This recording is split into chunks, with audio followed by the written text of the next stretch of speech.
This is OnePlus Pad Go, and today I'll show how you can troubleshoot the incoming phone call receptivity issues on this device.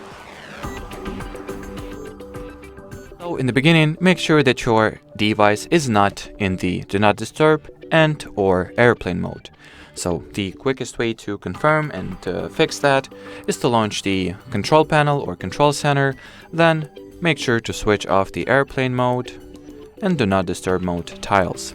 If that wasn't the case, you may want to try to switch off all phone call enhancement options, of which there are two, VoLTE calls and Wi-Fi calling. So first, in order to do that, go into settings, then enter the mobile network category. Here select the SIM card you're experiencing those issues with, and then switch off the VoLTE calls and Wi-Fi calling options. And if that didn't help either, at this point, you may want to take out the SIM card and wipe it clean with a cloth, preferably dipped in some kind of electronics-friendly cleaning solution, or alcohol will do the trick.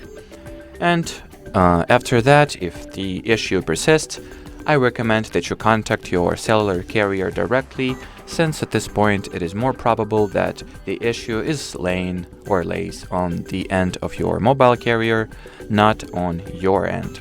And well, as far as this simple video goes, that'll be it. If you have any further questions, leave them in the comment section below. But as for now, thanks for watching and bye-bye.